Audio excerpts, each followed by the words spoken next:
Hi friends, welcome to classic education YouTube channel.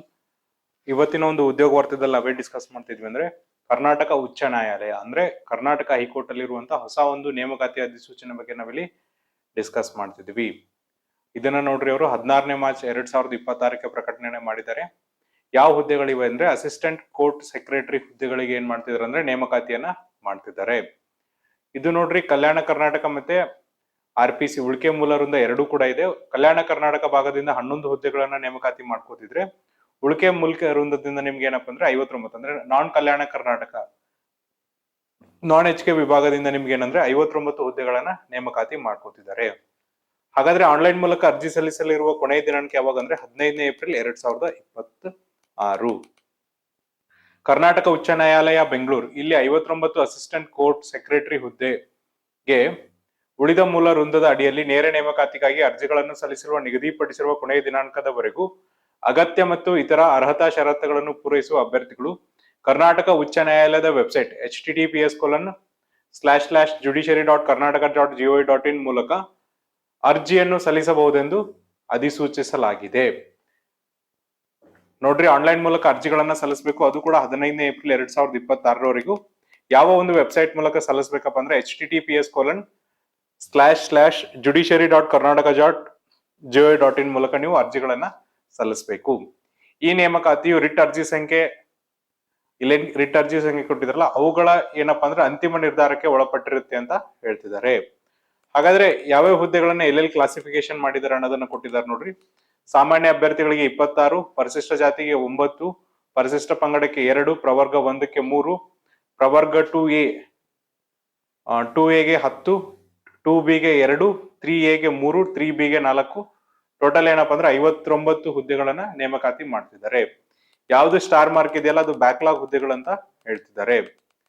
ಜೊತೆಗೆ ನೋಡ್ರಿ, ಮೇಲಿನ ವರ್ಗೀಕರಣವು ಸರ್ಕಾರದ ಆದೇಶ ಸಂಖ್ಯೆ CASU-E 1 ಸೆ-ಮೇ 2024 ದಿನಾಂಕ 27/2/2026 ಪ್ರಕಾರ ಮಾಡಲಾಗಿದೆ. ಹುದ್ದೆಗಳ ವರ್ಗೀಕರಣವನ್ನು ಸರ್ಕಾರದ ಆದೇಶ ಸಂಖ್ಯೆ CASU 149 SRR 2020 ದಿನಾಂಕ 25/2/2020 ಪ್ರಕಾರ ಅಂಗವಿಕಲ ವ್ಯಕ್ತಿಗಳಿಗೆ ಈ ಕೆಳಗಿನಂತೆ ಮೀಸಲಾತಿಯನ್ನು ಗುರುತಿಸಲಾಗಿದೆ ಅಂತ ಹೇಳ್ತಿದ್ದಾರೆ. ಹಾಗಾದ್ರೆ ಈ ಒಂದು ಹುದ್ದೆಗೆ ವೇತನ ಶ್ರೇಣಿ ಎಷ್ಟಿರುತ್ತಂದ್ರೆ ನೋಡ್ರಿ, 44,900 ರೂಪಾಯಿಂದ 1,42,400 ನಿಮ್ಗೆ ವೇತನ ಶ್ರೇಣಿ ಇರುತ್ತೆ. ಜೊತೆಗೆ ಇತರ ಭತ್ಯೆಗಳನ್ನು ಕೂಡ ನಿಮ್ಗೆ ಇಲ್ಲಿ ಕೊಡ್ತಾರೆ. ಹಾಗಾದ್ರೆ ನೇಮಕಾತಿ ವಿಧಾನವನ್ನು ಕೂಡ ಕೊಟ್ಟಿದ್ದಾರೆ. ಜೊತೆಗೆ ನೋಡ್ರಿ, ಈ ಕೆಳಗಿನ ಸರ್ಕಾರದ ಅಧಿಸೂಚನೆಗಳು ಮತ್ತು ಸುತ್ತೋಲೆಗಳ ಪ್ರಕಾರ ವಯೋಮಿತಿಯಲ್ಲಿ 5 ವರ್ಷಗಳ ಸಡಲಿಕೆಯನ್ನು ನೀಡುವ ಬಗ್ಗೆ ಒಂದು ಬಾರಿಯ ಕ್ರಮವಾಗಿ ಅಂದ್ರೆ ಒನ್ ಟೈಮ್ ನಾವೇನು 5 ವರ್ಷ ಸಡಲಿಕೆಯನ್ನು ಕೊಡ್ತೀವಲ್ಲ ಅದನ್ನು ಕೂಡ ಇನ್ಕ್ಲೂಡ್ ಮಾಡಿದ್ದಾರೆ. ಅಭ್ಯರ್ಥಿಯು ಗ್ರಾಮೀಣ ಮೀಸಲಾತಿ ಸೌಲಭ್ಯ ಕೋರುವ ಬಗ್ಗೆ ಅದನ್ನು ಕೂಡ ಕೊಟ್ಟಿದ್ದಾರೆ. ನೆಕ್ಸ್ಟ್ ನೋಡ್ರಿ, ಅಭ್ಯರ್ಥಿಯು ಕನ್ನಡ ಮಾಧ್ಯಮ ಮೀಸಲಾತಿ ಕೋರುವ ಬಗ್ಗೆ ಅದು ಸೌಲಭ್ಯ ಕೂಡ ಇದೆ. ಸೇವಾ ನಿರತ ಅಭ್ಯರ್ಥಿಯ ನಿರಪೇಕ್ಷಣ ಪ್ರಮಾಣ ಪತ್ರದ ಬಗ್ಗೆನೂ ಕೂಡ ಇದೆ. ಅಭ್ಯರ್ಥಿ ಯೋಜನಾ ನಿರಾಶ್ರಿತರ ಮೀಸಲಾತಿ ಕೋರುವ ಬಗ್ಗೆನೂ ಕೂಡ ಇಲ್ಲಿ ಇದೆ. ಸೊ ನಮಗೆ ಇಲ್ಲಿ ಇಂಪಾರ್ಟೆಂಟ್ ಏನಪ್ಪಾ ಅಂದ್ರೆ ನೆಕ್ಸ್ಟ್ ನೋಡ್ರಿ, ವಿದ್ಯಾರ್ಹತೆ ಏನ್ ಓದಿದ್ರೆ ನಾವು ಈ ಹುದ್ದೆಗಳಿಗೆ ಎಲಿಜಿಬಲ್ ಆಗ್ತೀವಂದ್ರೆ ಅಭ್ಯರ್ಥಿಗಳು ಯಾವುದೇ ಮಾನ್ಯತೆ ಹೊಂದಿರುವ ವಿಶ್ವವಿದ್ಯಾಲಯದಿಂದ ವಿಜ್ಞಾನ, ಕಲೆ, ವಾಣಿಜ್ಯ, ವ್ಯವಹಾರ ನಿರ್ವಹಣೆ, ಬಿಸಿನೆಸ್ ಮ್ಯಾನೇಜ್ಮೆಂಟ್, ಕಂಪ್ಯೂಟರ್ ಅಪ್ಲಿಕೇಶನ್ಸ್, ವ್ಯವಹಾರ ಆಡಳಿತ, ಬಿಸಿನೆಸ್ ಅಡ್ಮಿನಿಸ್ಟ್ರೇಷನ್ ಅಥವಾ ಇತರೆ ಯಾವುದೇ ಮಾನ್ಯತೆ ಹೊಂದಿರುವ ವಿಶ್ವವಿದ್ಯಾಲಯದಿಂದ ತತ್ಸಮಾನ ಪರೀಕ್ಷೆಯಲ್ಲಿ ಉತ್ತೀರ್ಣರಾಗಿರಬೇಕು ಅಂತ ಹೇಳ್ತಿದ್ದಾರೆ. ಮತ್ತು ಕರ್ನಾಟಕ ಪ್ರೌಢ ಶಿಕ್ಷಣ ಪರೀಕ್ಷಾ ಮಂಡಳಿ ಅಥವಾ ಇತರೆ ಮಾನ್ಯತೆ ಹೊಂದಿರುವ ಮಂಡಳಿಯು ನಡೆಸುವ ಆಂಗ್ಲ ಶೀಘ್ರಲಿಪಿ ಪ್ರೌಢ ದರ್ಜೆ ಅಥವಾ ಆಂಗ್ಲ ಶೀಘ್ರಲಿಪಿ ಪ್ರೊಫಿಷಿಯನ್ಸಿ ಮತ್ತು ಬೆರಳಚ್ಚು ಪ್ರೌಢ ದರ್ಜೆ ಪರೀಕ್ಷೆಯಲ್ಲಿ ಉತ್ತೀರ್ಣರಾಗಿರಬೇಕು. ಒಂದೇನ್ ಹೇಳ್ತಿದಾರೆ ಅಂದ್ರೆ ಉತ್ತೀರ್ಣತೆಯಲ್ಲಿ ನೀವು ನಿಮ್ಮ ಪದವಿಯನ್ನ ವಿಜ್ಞಾನ, ಕಲೆ, ವಾಣಿಜ್ಯ ಅಥವಾ ಬಿಸಿನೆಸ್ ಮ್ಯಾನೇಜ್ಮೆಂಟ್, ಬಿಸಿನೆಸ್ ಅಡ್ಮಿನಿಸ್ಟ್ರೇಷನ್ ಅಥವಾ ಇಕ್ವಿವೆಲೆಂಟ್ ತತ್ಸಮಾನಲ್ಲಿ ಮುಗಿಸಿರ್ಬೇಕು. ಜೊತೆಗೆ ಏನಪ್ಪಾ ಅಂದ್ರೆ ಮತ್ತು ಅಂತ ಇದೆ ಅಂದ್ರೆ ಇದ್ರ ಜೊತೆಗೆ ನೀವು ಏನ್ ಮಾಡಿರ್ಬೇಕಂದ್ರೆ ಕರ್ನಾಟಕ ಪ್ರೌಢ ಶಿಕ್ಷಣ ಪರೀಕ್ಷಾ ಮಂಡಳಿಯವರು ಅಥವಾ ಇತರೆ ಯಾವುದೇ ಮಾನ್ಯತೆ ಹೊಂದಿರೋರು ನಡೆಸುವಂತ ಆಂಗ್ಲ ಶೀಘ್ರಲಿಪಿ ಪ್ರೌಢ ದರ್ಜೆ ಅಥವಾ ಆಂಗ್ಲ ಶೀಘ್ರಲಿಪಿ ಪ್ರೊಫಿಷಿಯನ್ಸಿ ಮತ್ತು ಬೆರಳಚ್ಚು ಪ್ರೌಢ ದರ್ಜೆ ಪರೀಕ್ಷೆಯಲ್ಲಿ ಉತ್ತೀರ್ಣರಾಗಿರ್ಬೇಕು ಅಂತವ್ರು ಮಾತ್ರ ಇಲ್ಲಿ ಎಲಿಜಿಬಲ್ ಆಗ್ತಾರೆ. ಜೊತೆಗೆ ನೆಕ್ಸ್ಟ್ ನೋಡ್ರಿ, ಅಥವಾ ಎರಡನೇ ಕ್ವಾಲಿಫಿಕೇಶನ್ಸ್ ಏನ್ ಹೇಳ್ತಾರೆ ಅಂದ್ರೆ ತಾಂತ್ರಿಕ ಪರೀಕ್ಷಾ ಮಂಡಳಿಯು ಅಥವಾ ಇತರೆ ಯಾವುದೇ ಮಾನ್ಯತೆ ಹೊಂದಿರುವ ತಾಂತ್ರಿಕ ಮಂಡಳಿಯು ನಡೆಸುವ ಆಂಗ್ಲ ಕಮರ್ಷಿಯಲ್ ಪ್ರಾಕ್ಟೀಸ್ ಅಥವಾ ಸೆಕ್ರೆಟರಿಯಲ್ ಪ್ರಾಕ್ಟೀಸ್ ಡಿಪ್ಲೊಮಾ ಪರೀಕ್ಷೆಯಲ್ಲಿ ಉತ್ತೀರ್ಣರಾಗಿರಬೇಕು ಮತ್ತು ಕಂಪ್ಯೂಟರ್ ನಿರ್ವಹಣಾ ಜ್ಞಾನವನ್ನು ಹೊಂದಿರಬೇಕು. ಕಂಪ್ಯೂಟರ್ ನಿರ್ವಹಣಾ ಜ್ಞಾನ ಎಂದರೆ ಕನಿಷ್ಠ 3 ತಿಂಗಳ ಕಂಪ್ಯೂಟರ್ ಬೇಸಿಕ್ಸ್ ಕೋರ್ಸಿನ ಪ್ರಮಾಣ ಪತ್ರವನ್ನು ಪ್ರದಾನ ಮಾಡುವ ಕಂಪ್ಯೂಟರ್ ಶಿಕ್ಷಣ ನೀಡುವ ಸಂಸ್ಥೆಯಿಂದ ಹೊಂದಿರತಕ್ಕದ್ದು ಅಂತ ಹೇಳ್ತಿದ್ದಾರೆ. ಕಂಪ್ಯೂಟರ್ ಶಿಕ್ಷಣವನ್ನು ಹೊಂದಿರತಕ್ಕದ್ದು ಅಂತ ಹೇಳ್ತಿದ್ದಾರೆ.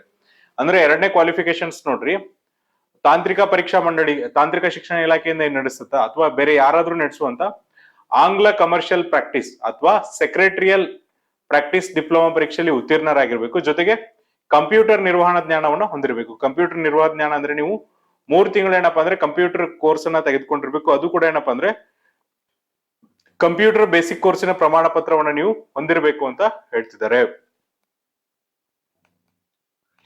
ನೆಕ್ಸ್ಟ್ ವಯೋಮಿತಿ ನೋಡ್ರಿ, ಅಭ್ಯರ್ಥಿಗಳು ಅರ್ಜಿ ಸಲ್ಲಿಸಲು ನಿಗದಿಪಡಿಸಲಾದ ಕೊನೆಯ ದಿನಾಂಕನದು ಎಲ್ಲಾ ಪ್ರವರ್ಗದವರು ಕನಿಷ್ಠ 18 ವರ್ಷದವರಾಗಿರಬೇಕು ಮತ್ತು ಗರಿಷ್ಠ ವಯೋಮಿತಿ ಈ ಕೆಳಕಂಡಂತೆ ಇರತಕ್ಕದ್ದೇ ಅಂತ ಹೇಳ್ತಿದ್ದಾರೆ.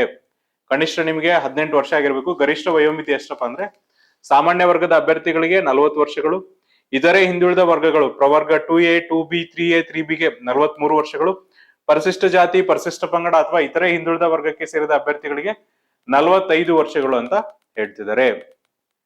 ನೆಕ್ಸ್ಟ್ ನೋಡ್ರಿ, ಅರ್ಜಿ ಶುಲ್ಕವನ್ನ ನೋಡೋದಾದ್ರೆ ಅಭ್ಯರ್ಥಿಗಳು ಆನ್ಲೈನ್ ಅರ್ಜಿಯಲ್ಲಿ ಉಲ್ಲೇಖಿಸಿರುವಂತೆ SBI ಆನ್ಲೈನ್ ಪಾವತಿ ಗೇಟ್ವೇ ಮೂಲಕ ಅರ್ಜಿ ಶುಲ್ಕವನ್ನು ಪಾವತಿಸಬೇಕು. ಅಭ್ಯರ್ಥಿಗಳಿಗೆ ನಿಗದಿಪಡಿಸಿದ ಅರ್ಜಿ ಶುಲ್ಕ ಈ ಕೆಳಕಂಡಿನಂತಿರುತ್ತೆ ಅಂತ ಹೇಳ್ತಿದ್ದಾರೆ. SBI ಆನ್ಲೈನ್ ಪಾವತಿ ಗೇಟ್ವೇ ಮೂಲಕ ನೀವು ಅರ್ಜಿ ಶುಲ್ಕವನ್ನ ಪಾವತಿಸಬೇಕು.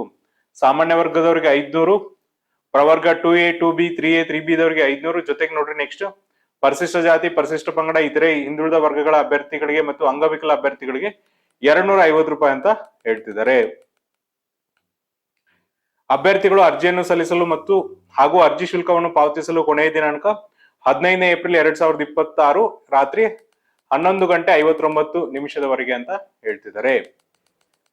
ನೆಕ್ಸ್ಟ್ ನೋಡ್ರಿ, ಸೇವಾ ಪರಿವೀಕ್ಷಣಾ ಅವಧಿ ಇರುತ್ತೆ. ಸೇವಾ ಪರಿವೀಕ್ಷಣಾ ಅವಧಿ ಅಂದ್ರೆ ನಿಮಗೆ ಪ್ರೊಬೇಷನರಿ ಪೀರಿಯಡ್ ಅಂತ ಕರಿತೀವಿ. ಅಭ್ಯರ್ಥಿಗಳು ನೇಮಕಗೊಂಡ ಪಕ್ಷದಲ್ಲಿ ಪ್ರಾರಂಭಿಕವಾಗಿ 2 ವರ್ಷಗಳ ಅವಧಿಗೆ ಅಥವಾ ಅಗತ್ಯವಿದ್ದರೆ ವಿಸ್ತರಿಸಬಹುದಾದ ಅವಧಿಗೆ ಪರಿವೀಕ್ಷಣಾರ್ಥಿಗಳಾಗಿರುತ್ತಾರೆ, ಅಂದ್ರೆ ಪ್ರೊಬೇಷನರಿಯಲ್ಲಿ ಇರ್ತಾರೆ ಅಂತ ಹೇಳ್ತಿದ್ದಾರೆ. ಹಾಗಾದ್ರೆ ನೇಮಕಾತಿ ಹೆಂಗ್ ಮಾಡ್ತಾರೆ, ರಿಕ್ರೂಟ್ಮೆಂಟ್ ಯಾವ ತರ ಹೆಂಗ್ ಮಾಡ್ತಾರೆ ಅಂದ್ರೆ ಶೀಘ್ರ ಲಿಪಿ ಪರೀಕ್ಷೆಗೆ ಅಭ್ಯರ್ಥಿಗಳ ಪಟ್ಟಿ, ಎಲ್ಲಾ ಅರ್ಹ ಮತ್ತು ಅಂಗೀಕರಿಸಿದ ಅರ್ಜಿಗಳ ಅಭ್ಯರ್ಥಿಗಳನ್ನು ಶೀಘ್ರ ಲಿಪಿ ಪರೀಕ್ಷೆಗೆ ಕರೆಯಲಾಗುವುದು. ಅಸಿಸ್ಟೆಂಟ್ ಕೋರ್ಟ್ ಸೆಕ್ರೆಟರಿ ಹುದ್ದೆಗೆ ಆಯ್ಕೆಯನ್ನು ಶೀಘ್ರ ಲಿಪಿ ಮತ್ತು ಸಂದರ್ಶನ ಸಾಮರ್ಥ್ಯದ ಆಧಾರದ ಮೇಲೆ ಈ ಕೆಳಗಂಟೆ ಮಾಡಲಾಗುತ್ತದೆ. ಅಂದ್ರೆ ನಿಮ್ಗೆ ಏನಿರುತ್ತೆ ಅಂದ್ರೆ ಇಲ್ಲಿ ರಿಟರ್ನ್ ಎಕ್ಸಾಮಿನೇಷನ್ಸ್ ಇರಲ್ಲ, ಬದಲಾಗಿ ಏನಪ್ಪಾ ಅಂದ್ರೆ ಶೀಘ್ರ ಲಿಪಿ ಪರೀಕ್ಷೆನ ತೆಗೆದುಕೊಳ್ತಾರೆ. ಅದಕ್ಕೆ ನಿಮ್ಗೆ ಏನಿರುತ್ತೆ ಅಂದ್ರೆ ಗರಿಷ್ಠ ಅಂಕಗಳು 100 ಇರ್ತಾವೆ, ನೀವು ಅದ್ರಲ್ಲಿ ಕನಿಷ್ಠ 60 ಅಂಕಗಳನ್ನ ಪಡೆದುಕೊಳ್ಬೇಕು. ಸಂದರ್ಶನದಲ್ಲಿ ನೋಡ್ರಿ ಗರಿಷ್ಠ 20 ಅಂಕಗಳಿರುತ್ತೆ, ಕನಿಷ್ಠ 10 ಅಂಕಗಳನ್ನ ಪಡೆದುಕೊಳ್ಬೇಕು. ಒಟ್ಟು 120 ಅಂಕಗಳಿಗೆ ಏನಪ್ಪಾ ಅಂದ್ರೆ ಅವರು ನಿಮ್ಮ ರಿಕ್ರೂಟ್ಮೆಂಟ್ ಅನ್ನ ಮಾಡಿದ್ರೆ ಕನಿಷ್ಠ 70 ಅಂಕಗಳನ್ನ ನೀವು ಪಡೆದುಕೊಳ್ಬೇಕು. ಶೀಘ್ರ ಲಿಪಿ ಪರೀಕ್ಷೆಯಲ್ಲಿ 100 ಅಂಕಗಳು, ಕನಿಷ್ಠ 60 ಪಡಿಬೇಕು. ಸಂದರ್ಶನದಲ್ಲಿ 20, ಕನಿಷ್ಠ 10 ಅಂಕಗಳನ್ನ ಪಡಿಬೇಕು. ಶೀಘ್ರ ಲಿಪಿ ಪರೀಕ್ಷೆಯನ್ನು ನಡೆಸಲು ಸೂಚಿಸಲಾದ ವಿಧಾನ: 600 ಪದಗಳನ್ನು ಹೊಂದಿರುವ ಖಂಡಿಕೆಯನ್ನು ನಿಮಿಷಕ್ಕೆ 120 ಪದಗಳಂತೆ ಸುಮಾರು 5 ನಿಮಿಷಗಳ ಕಾಲ ಉಕ್ತ ಲೇಖನ ಅಂದ್ರೆ ಡಿಕ್ಟೇಷನ್ ನೀಡಲಾಗುತ್ತದೆ ಮತ್ತು ಅಭ್ಯರ್ಥಿಗಳು ಉಕ್ತ ಲೇಖನ ಡಿಕ್ಟೇಷನ್ ಖಂಡಿಕೆಯನ್ನು ಕಂಪ್ಯೂಟರ್ ನಲ್ಲಿ 45 ನಿಮಿಷಗಳಲ್ಲಿ ಲಿಪ್ಯಂತರ ಅಥವಾ ಅನುವಾದ ಅಂದ್ರೆ ಟ್ರಾನ್ಸ್ಕ್ರೈಬ್ ಮಾಡಬೇಕು ಅಂತ ಹೇಳ್ತಿದ್ದಾರೆ. ನಿಮ್ಗೆ ಏನ್ ಮಾಡ್ತಾರೆ, 600 ವರ್ಡ್ಸ್ ಇರುವಂತ ಒಂದು ಏನ್ ಮಾಡ್ತಾರೆ ಪ್ಯಾರಾವನ್ನ ಕೊಡ್ತಾರೆ. ಅದನ್ನ ಏನಪ್ಪಾ ಅಂದ್ರೆ ನಿಮಿಷಕ್ಕೆ 120 ವರ್ಡ್ಸ್ ಅಂದ್ರೆ 1 ನಿಮಿಷದಲ್ಲಿ 120 ವರ್ಡ್ಸ್ ಹೇಳುವಂಗೆ ಏನ್ ಮಾಡ್ತಾರೆ ನಿಮ್ಗೆ ಡಿಕ್ಟೇಷನ್ ಅನ್ನ ಹೇಳ್ತಾರೆ. ಅದನ್ನ ನೀವ್ ಏನ್ ಮಾಡ್ಬೇಕಂದ್ರೆ ಡಿಕ್ಟೇಷನ್ ಮಾಡಿದ್ದನ್ನ ಕಂಪ್ಯೂಟರ್ ಅಲ್ಲಿ 45 ನಿಮಿಷಗಳಲ್ಲಿ ಲಿಪ್ಯಂತರ ಮಾಡ್ಬೇಕು, ಅಂದ್ರೆ ಕಂಪ್ಯೂಟರ್ ಅಲ್ಲಿ ನೀವು ಟೈಪ್ ಮಾಡ್ಬೇಕಂತ ಹೇಳ್ತಿದ್ದಾರೆ, ಟ್ರಾನ್ಸ್ಕ್ರೈಬ್ ಮಾಡ್ಬೇಕಂತ ಹೇಳ್ತಿದ್ದಾರೆ. ನೆಕ್ಸ್ಟ್ ನೋಡ್ರಿ, ಸಂದರ್ಶನದಲ್ಲಿ ಶೀಘ್ರ ಲಿಪಿ ಪರೀಕ್ಷೆಯಲ್ಲಿ ಯಶಸ್ವಿಯಾದ ಅಭ್ಯರ್ಥಿಗಳನ್ನು ಅರ್ಹತೆಯ ಕ್ರಮದಲ್ಲಿ ಸಂದರ್ಶನಕ್ಕೆ ಕರೆಯಲಾಗುವುದು ಮತ್ತು ಸಾಧ್ಯವಾದಷ್ಟು ಮಟ್ಟಿಗೆ ಪ್ರತಿಯೊಂದು ವಿಭಾಗದಲ್ಲಿ ಖಾಲಿ ಹುದ್ದೆಗಳ ಸಂಖ್ಯೆ 5 ಪಟ್ಟು ಅಭ್ಯರ್ಥಿಗಳನ್ನು ಸಂದರ್ಶನಕ್ಕೆ ಕರೆಯಲಾಗುತ್ತದೆ. ಅಂದ್ರೆ ಸಾಧ್ಯವಾದಷ್ಟು ಏನ್ ಮಾಡ್ತಾರೆ ಅಂದ್ರೆ 1:5 ಅಲ್ಲಿ ಏನ್ ಮಾಡ್ತಾರೆ ಅಂದ್ರೆ ಸಂದರ್ಶನಕ್ಕೆ ಕರೆಯಲಾಗುತ್ತೆ ಅಂತ ಹೇಳ್ತಿದ್ದಾರೆ. ಇದಾದ್ಮೇಲೆ ನೋಡ್ರಿ, ನೆಕ್ಸ್ಟ್ ಆನ್ಲೈನ್ ಮೂಲಕ ಅರ್ಜಿಯನ್ನು ಸಲ್ಲಿಸಲು ನೀವೇನ್ ಮಾಡ್ಬೇಕಂದ್ರೆ ಉಚ್ಚ ನ್ಯಾಯಾಲಯದ ವೆಬ್ಸೈಟ್ ಆದಂತ https://judiciary.karnataka.gov.in ಮೂಲಕನೇ ಅರ್ಜಿಗಳನ್ನ ಸಲ್ಲಿಸಬೇಕಂತ ಹೇಳ್ತಿದ್ದಾರೆ. ಆಮೇಲೆ ಅರ್ಜಿ ಸಲ್ಲಿಸಲು ಏನೇನ್ ಬೇಕಲ್ಲ ಅದು ಲಿಸ್ಟ್ ಅನ್ನ ಕೂಡ ಕೊಟ್ಟಿದ್ದಾರೆ, ಏನೇನ್ ದಾಖಲೆಗಳನ್ನ ಬೇಕಂತಾನು ಕೂಡ ಕೊಟ್ಟಿದ್ದಾರೆ, ಅದು ಸಹ ನೀವು ಒಂದ್ಸರಿ ನೋಡ್ಕೊರಿ.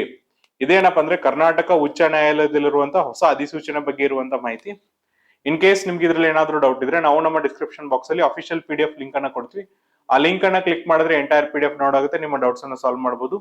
ಇದೇ ತರನಂತ ಉಪಯುಕ್ತ ಮಾಹಿತಿಯನ್ನ ಕೊಡ್ತಿರ್ತೀವಿ. ಅಲ್ಲಿವರೆಗೂ ನೋಡ್ತಾ ಇರಿ classic education YouTube channel. Thank you.